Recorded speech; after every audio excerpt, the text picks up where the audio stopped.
ګرانو کتونکو دا مخامخ کور خرڅېږي دا په صدریاب کې دی دغه مین شارع ده وګورئ جي مین شارع د غوټه لار ده ډېر ښکلی ځای کې دا کور دی او ډېر په مینه باندې جوړ شوی دی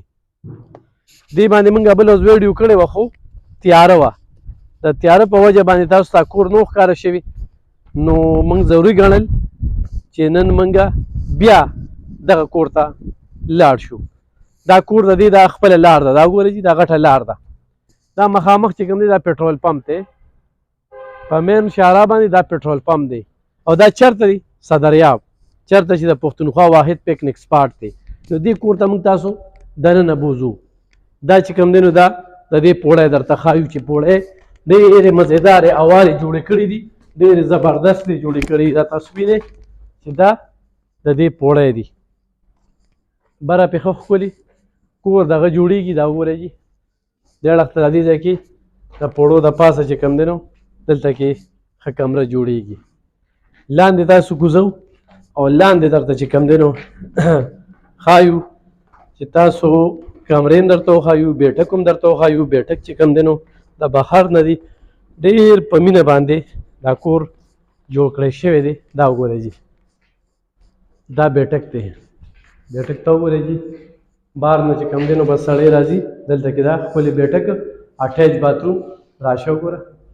دا اټیچ باتروم ورته وښایه خو ښکلی کار پکې شوی دی په باتروم کې خو بیا به چې کوم دی نو موږ تاسو ته وښایو دننه چې دا پکې دا 10 مرلې کور دی ښه دا 6 مرلې ځای دی 6 مرلې ځای دی دا کچن وګوره خو ښکلی کچن سټور دا چې کوم دی نو دا بله کمره دا وګورئ دې کمرې سره بیا اټیچ باتروم دی خو ښکلی دی باتروم ته وګورئ جي دا باتروم دی او بله کمره به تاسو ته ښایو چې دا بله کمره ده او کمرې ته وګورئ جي غټه کمره او کمرې سره بیا اټیچ باتروم په 6 مرلې کور کې تاسو ته 4 ښکلي باترومونه او ورسره چې کوم دی نو تاسو کتلی شئ چې دا سیسټم دی ښه بجلی سیسټم فټینګ هر څه شوي دی بره وګورئ جي بره دا وګوره خو ښکلي لوک جوړ شوی دی په دې دغه کې لکه توپان صاحب چې دا په 65 لک روپۍ بیه کوي خو لکه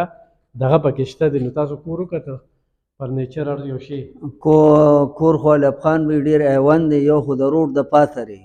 بل ګیر چاپېره دغه چې ورته کم دی نو مطلب دا پمپ دی ورسره خوا کې دی خوا ورسره د سکول مسله ده نو فیملی دپاره ډېر سیټ کور دی او کم خلک چې مطلب دا سوشل لایف تیری د هر چا لپاره ټیک دي که هغه نوکر پیشه خلک وي که هغه مطلب دا هرې طبقې سره تعلق ساتي نو ریټ چې کم دی نو ریټ خو خیر بیا د دوه کسو په دغه کې مسله وي کوچلو کوچدو باندې خبره کېږي ریټ مطلب دا چې بیا سړی کیني نو خبره حل کېږي د ریټ خو ډېر شاهانه کور دی ډېر ایوان کور دی نو پکار دی مطلب دا چې کم خلک خواهشمند دي چې هغه رابطه وکړي دې کور موبایل نمبر ورته ووایه خپل دی 03125810 ګرانو کتونکو په دغه نمبر هم رابطه کولی شئ په دې باندې دغه نمبر هم دی په دې باندې هم تاسو رابطه کولی شئ څوک ځان له کور اخلي نو په مین شارع باندې دی او ډېر ښکلي صدریاب سره خوا کې دی بس چکر لم پکې تلی شي بل دا ځای خپل هم د چکر دی ډېر پرسکون غټې غټې لارې دي نو هغه خلکه چې دلته سرمایه بندوي نن چې دا ریټ دی سبا به څه ریټي پراپرټي چونکې دې وخت کې ولاړه ده